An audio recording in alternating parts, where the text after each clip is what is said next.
बिस्मिल्लाहिर्रहमानिर्रहीम। अस्सलाम वालेकुम दोस्तों and welcome to English with Waqar Khan.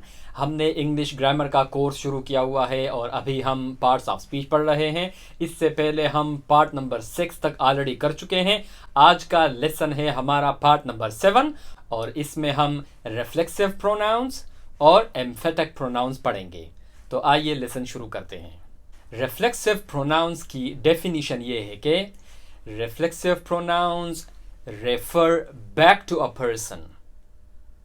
इसका मतलब यह है कि रिफ्लेक्सिव प्रोनाउंस उन प्रोनाउंस को कहते हैं जो कि किसी इंसान को रिफ्लेक्ट करते हैं, इंसान को वापस उसमें उसका अक्स नजर आता है। इसलिए रिफ्लेक्सिव प्रोनाउन को उर्दू में ज़मीर माखूस कहते हैं। माखूस बना है अक्स से। अक्स कहते हैं जिस तरह हम शीशे में अपने आप को देखते हैं तो उसमें हमें अपना अक्स नजर आता है ना। इसका मतलब यह है कि रिफ्लेक्सिव प्रोनाउंस अपने सब्जेक्ट की तरफ इशारा करते हैं। सब्जेक्ट जो है वो एक्शन करने वाला होता है। जो बंदा कोई एक्शन कर रहा होता है तो रिफ्लेक्सिव प्रोनाउंस उसकी तरफ इशारा करते हैं, उसका अक्स होता है। तो इस तरह के प्रोनाउंस को रिफ्लेक्सिव प्रोनाउंस कहते हैं। अभी मैं आपको थोड़ी देर में इसका मतलब समझाता हूं, लेकिन पहले यह नोट कर लें कि रिफ्लेक्सिव प्रोनाउंस में कौन कौन से अल्फाज आएंगे। रिफ्लेक्सिव प्रोनाउंस में आते हैं myself, yourself, himself, herself, itself, ourselves, themselves और योर सेल्व्स। ये जो सारे अल्फाज हैं इन सब अल्फाज को रिफ्लेक्सिव प्रोनाउंस कहते हैं। इस पे आप गौर करें, इसमें जितने भी ये अल्फाज हैं ये सब के सब सेल्फ से बने हैं और सेल्फ का मतलब होता है अपना आप। तो माई सेल्फ का मतलब होगा मेरा अपना आप, मैं जो खुद हूं इसको फिर कहेंगे माई सेल्फ। योर सेल्फ का मतलब आएगा तुम्हारा अपना आप या आपका अपना आप। इसी तरह हिम सेल्फ का मतलब होगा उसका अपना आप, उसका जो खुद अपना आप है उसको कहेंगे हिम सेल्फ। इसी तरह हर सेल्फ लड़की के लिए आएगा, उसका भी मतलब होगा उसका अपना आप। इसी तरह इट सेल्फ का मतलब होगा इसका अपना आप। इसी तरह आवर सेल्व्स का होगा हमारा अपना आप और देम सेल्व्स का मतलब होगा उनका अपना आप। और फिर है योर सेल्व्स। योर सेल्व्स का मतलब होगा आप सब का अपना आप। हर लफ्ज में आप देखें तो सेल्फ आया हुआ है। अब सेल्फ जो है वो सिंगुलर है क्योंकि एक बंदे के लिए माई सेल्फ, मैं सिंगुलर हूं तो फिर मैं कहूंगा माई सेल्फ। अगर मैं कहूंगा कि योर सेल्फ तो आप भी सिंगुलर हो। अगर मैं कहूंगा कि हिम सेल्फ वो भी सिंगुलर है। लेकिन अगर मैं कहूंगा कि आवर सेल्व्स, हमारा अपना आप, तो ये फिर प्लूरल हुआ क्योंकि आवर जो है वो एक से जायद लोगों के लिए आता है। तो जब ये प्लूरल होगा तो फिर सेल्व्स आएगा, फिर सेल्फ नहीं आएगा क्योंकि सेल्फ सिंगुलर के लिए आता है और सेल्फ का प्लूरल है सेल्व्स। तो इसलिए आवर सेल्व्स आता है और देम सेल्व्स आता है, उनका, वो भी एक से जायद लोग हो गए। इसी तरह योर सेल्व्स भी आता है अगर हम एक से जायद लोगों के बारे में बात करते हो जो कि सामने हो। योर जो है वो सिंगुलर के लिए भी यूज होता है। और अगर मैं कहूं कि योर, अगर फर्ज करें क्लास में 4-5 बंदे बैठे हुए हो, 40 बंदे बैठे हो तो फिर भी मैं योर ही कहूंगा ना, तो उसके लिए फिर योर सेल्व्स आएगा। अब हम इन अल्फाज को कुछ एग्जाम्पल्स के साथ समझने की कोशिश करते हैं कि ये कैसे रिफ्लेक्ट करते हैं, क्योंकि ये तो रिफ्लेक्शन है ना, अक्स है ना, रिफ्लेक्शन कहते हैं अक्स को। तो ये कैसे अक्स पेश करते हैं ये अल्फाज। मिसाल के तौर पे मैं कहूं कि आई कट माई सेल्फ, यानी मैं सब्जी काट रहा था मिसाल के तौर पे, ठीक है, तो मैंने छुरी से अपने आप को जख्मी किया, मैंने अपने आप को काटा।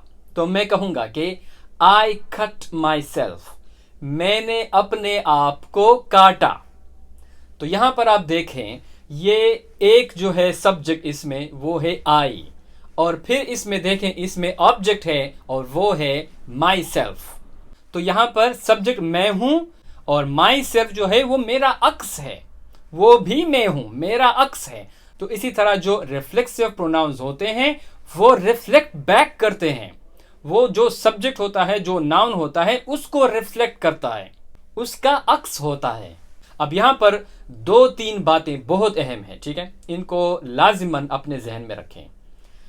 जब भी हम रिफ्लेक्सिव प्रोनाउंस यूज करते हैं तो उसमें यह शर्त है कि उस सेंटेंस में जो सब्जेक्ट होगा उसके हिसाब से हम रिफ्लेक्सिव प्रोनाउन यूज करेंगे।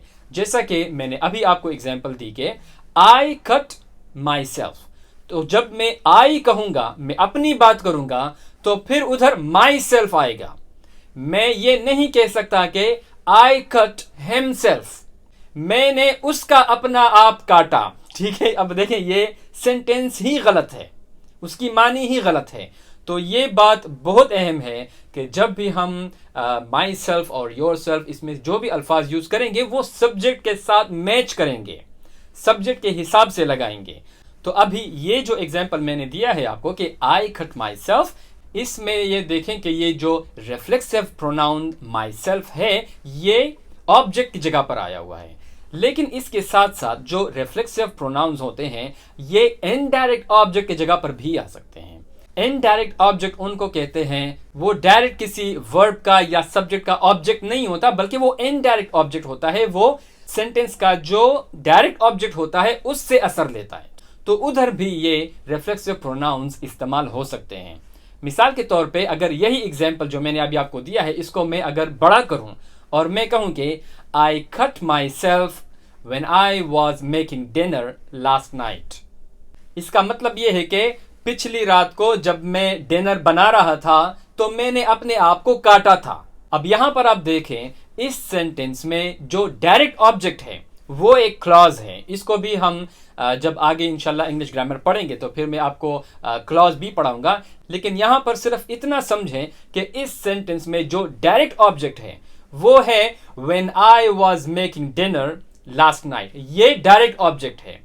और इस सेंटेंस में जो माई सेल्फ है जो कि रिफ्लेक्सिव प्रोनाउन है, वो कहां पर आया हुआ है, वो डायरेक्ट ऑब्जेक्ट से पहले आया हुआ है, तो वो इनडायरेक्ट ऑब्जेक्ट की जगह पर आया हुआ है। आई कट माई सेल्फ और फिर उसके बाद जो है वो डायरेक्ट ऑब्जेक्ट आया हुआ है। तो इसी तरह जो रिफ्लेक्सिव प्रोनाउंस होते हैं ये डायरेक्ट ऑब्जेक्ट की जगह पर भी आ सकते हैं और इनडायरेक्ट ऑब्जेक्ट की जगह पर भी आ सकते हैं। एक और एग्जाम्पल लेते हैं, he hurt himself when he was fixing the table, उसने अपने आप को जख्मी किया जब वो मेज ठीक कर रहा था, मेज फिक्स कर रहा था। हो सकता है किसी ने मेज तोड़ा हुआ हो गुस्से से, तो जब वो मेज फिक्स कर रहा था तो उसने अपने आप को जख्मी किया। तो यहां पर भी आप देखें, मैं कहूंगा कि ही हर्ट हिमसेल्फ, उसने अपने आप को जख्मी किया। यहां पर भी आप देखें, अगर मैं ही कहूंगा तो वहां पर हिमसेल्फ आएगा। मैं ये नहीं कह सकता कि he hurt my self when he was fixing the table, he hurt my self नहीं आ सकता, क्योंकि माई सेल्फ जो है वो मेरे लिए आता है, क्योंकि वो मेरा अक्स होगा। उसका अक्स जो है, उसकी रिफ्लेक्शन जो है वो हिमसेल्फ होगी, ही हर्ट हिमसेल्फ, इसी तरह आएगा। तो ये बात याद रखें कि जो भी हम रिफ्लेक्सिव प्रोनाउन यूज करते हैं तो वो हम सब्जेक्ट के हिसाब से यूज करते हैं। अब इसके बारे में हम एक लास्ट एग्जांपल लेते हैं जिसमें हम प्लूरल इस्तेमाल करें। मिसाल के तौर पे, they enjoyed themselves at yesterday's wedding, कल की शादी में उन्होंने बहुत एंजॉय किया, उन्होंने अपने आप को बहुत एंजॉय किया।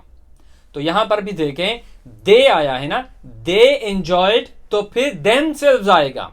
इसी तरह जो सारी लिस्ट है इसमें अगर मैं अपनी बात करूं तो आई के साथ आएगा माई सेल्फ, ही के साथ आएगा हिमसेल्फ, यू के साथ आएगा योर सेल्फ, शी के साथ आएगा हर सेल्फ, वी के साथ आएगा आवर सेल्व्स, दे के साथ आएगा देमसेल्व्स, इट के साथ आएगा इटसेल्फ, यू अगर हम उसको प्लूरल इस्तेमाल करें तो उसके साथ आएगा योर सेल्फ। तो इसी तरह ये सब्जेक्ट के हिसाब से इस्तेमाल होते हैं। अब यहां पर इन रिफ्लेक्सिव प्रोनाउंस के बारे में एक स्पेशल केस है, और वो स्पेशल केस ये है कि जब इन रिफ्लेक्सिव प्रोनाउंस से पहले किसी सेंटेंस में अगर बाय का लफ्ज आ जाए तो फिर उसकी मानी मुकम्मल चेंज हो जाती है।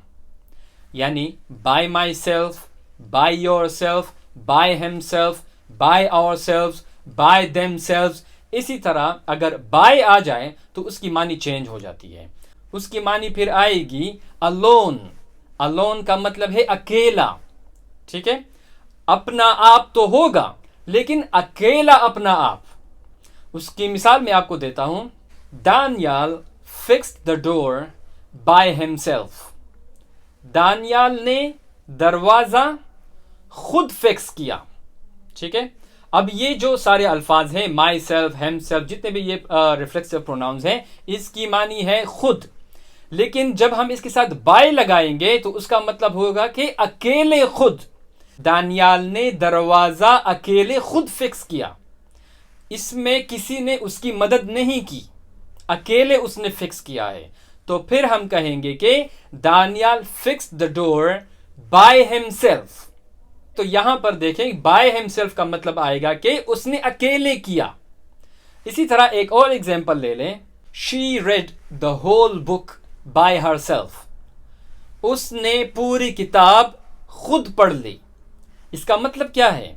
इसका मतलब यह है कि उसने वो पूरी किताब खुद ही पढ़ ली है, किसी ने उसके साथ मदद नहीं की कि उसके साथ पढ़े, उसने अकेले खुद ही पढ़ ली है। लास्ट एग्जाम्पल इसके बारे में। The 2-year-old girl can eat by herself. 2 साला बच्ची खुद खा सकती है। ये इसका तर्जुमा हुआ। इसका मतलब ये है कि 2 साला बच्ची, वो बच्ची जिसकी उम्र 2 साल है, वो खुद खा सकती है, वो खुद अकेले खा सकती है, किसी को उसकी मदद करने की जरूरत नहीं है, वो अकेले खा सकती है। इसी तरह जब भी इसके साथ बाय का लफ्ज आएगा इन सारे रिफ्लेक्सिव प्रोनाउंस के साथ, तो उसका मतलब फिर होगा अकेला, अलोन, ठीक है।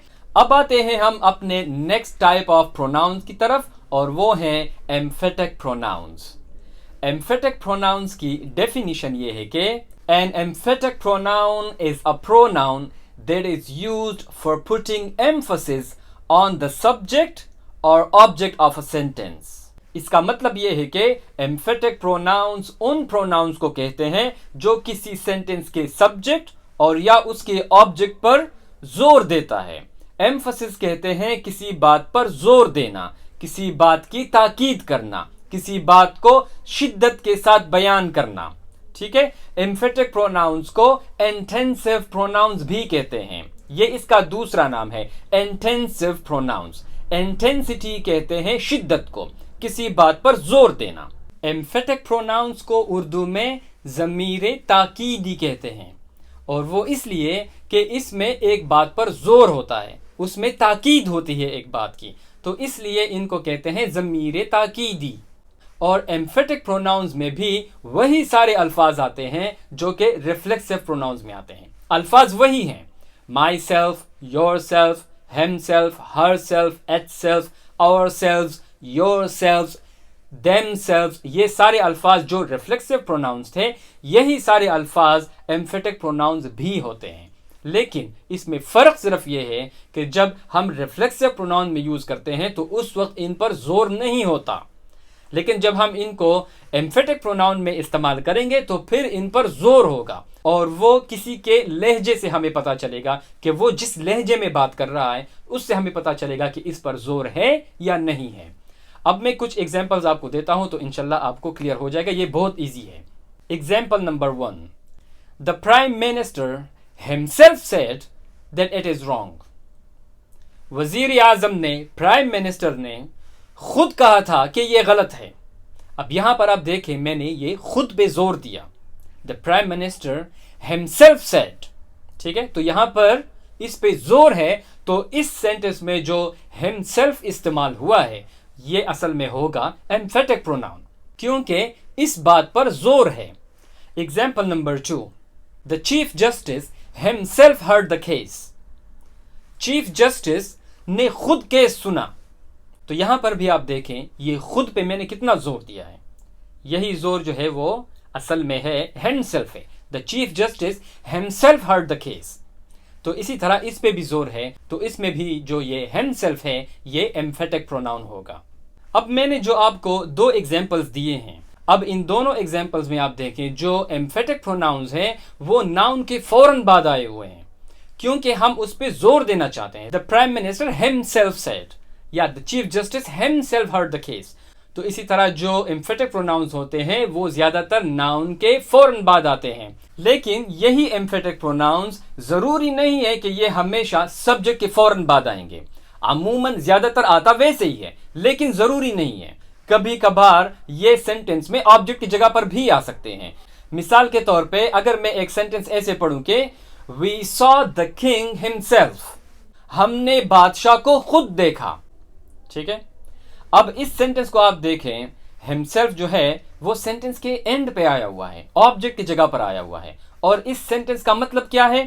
We saw the king himself, हमने बादशाह को खुद देखा।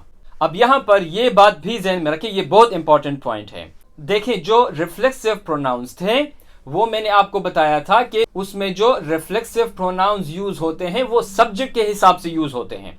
सब्जेक्ट और रिफ्लेक्सिव प्रोनाउंस एक जैसे होने चाहिए। अगर आई आया है तो फिर रिफ्लेक्सिव प्रोनाउंस माई सेल्फ इस्तेमाल होगा, अगर ही आया है तो हिम सेल्फ इस्तेमाल होगा, अगर वी आया है तो आवर सेल्व्स इस्तेमाल होगा। तो वो तो सब्जेक्ट के मुताबिक इस्तेमाल होंगे, लेकिन वो रूल जो है वो एम्फेटिक प्रोनाउंस के लिए नहीं है। एम्फेटिक प्रोनाउंस में ये जरूरी नहीं है कि आपने सब्जेक्ट के मुताबिक इस्तेमाल करना है, क्योंकि जो एम्फेटिक प्रोनाउंस होते हैं ये एम्फसिस के लिए इस्तेमाल होते हैं, ये किसी बात पर जोर देने के लिए इस्तेमाल होते हैं। वो जोर चाहे सब्जेक्ट पर हो चाहे ऑब्जेक्ट पर हो, तो उसमें देखना पड़ेगा कि हम किस बात पर जोर देना चाहते हैं। जैसा कि मैंने अभी ये एग्जांपल आपको दिया कि we saw the king himself, हमने बादशाह को खुद देखा। अब यहां पर आप देखें सब्जेक्ट में वी है, वी सॉ द किंग, और फिर मैंने कहा है कि हिमसेल्फ। अगर उस रूल को देखें, अगर रिफ्लेक्सिव प्रोनाउन होता तो फिर आता कि we saw the king ourselves, लेकिन यहां पर मैं कहता हूं कि we saw the king himself, हमने बादशाह को खुद देखा।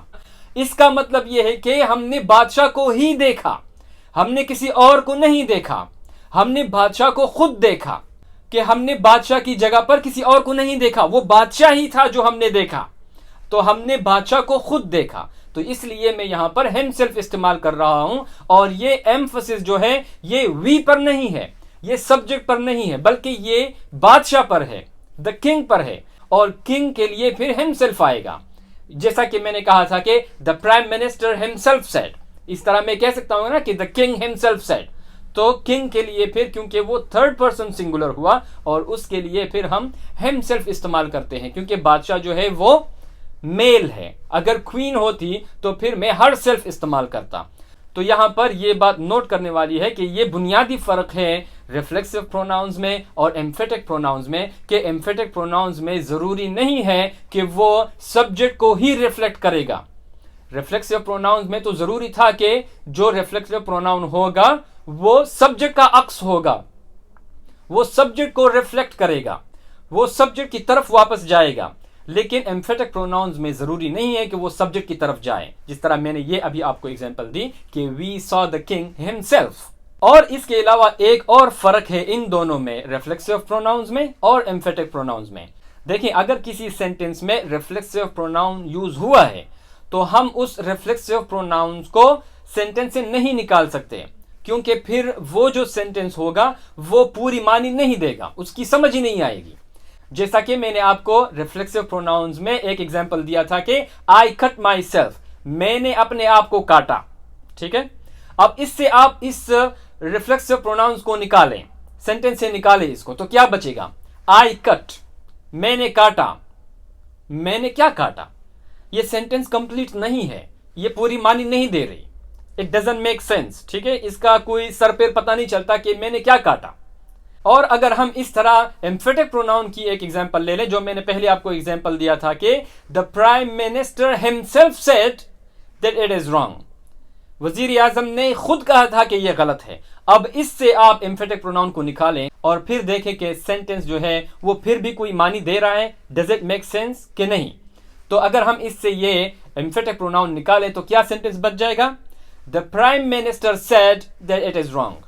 तो यहां पर आप देखें सेंटेंस फिर भी ठीक है, वजीर आजम ने कहा था कि यह गलत है, सेंटेंस फिर भी ठीक है। तो ये भी बुनियादी फ़र्क है इन दोनों में कि रिफ्लेक्सिव प्रोनाउन को हम सेंटेंस से नहीं निकाल सकते क्योंकि फिर सेंटेंस पूरी मानी नहीं देगी, और एम्फेटिक प्रोनाउन को हम सेंटेंस से निकाल सकते हैं क्योंकि वो फिर भी सही सेंटेंस होता है और वो फिर भी अपनी पूरी मानी देता है। ठीक है, अब आप देखें जो रिफ्लेक्सिव प्रोनाउंस थे उनमें एम्फसिस नहीं होता, उसमें इस बात पर जोर नहीं होता।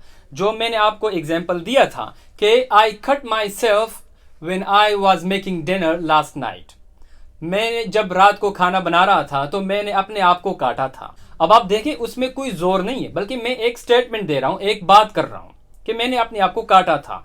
इसी तरह जो दूसरा एग्जाम्पल मैंने दिया था कि he hurt himself when he was fixing the table, उसने अपने आप को जख्मी किया था जब वो मेज फिक्स कर रहा था। तो वहां पर भी आप देखें उस बात में भी कोई जोर नहीं है, उसमें कोई एम्फसिस नहीं है।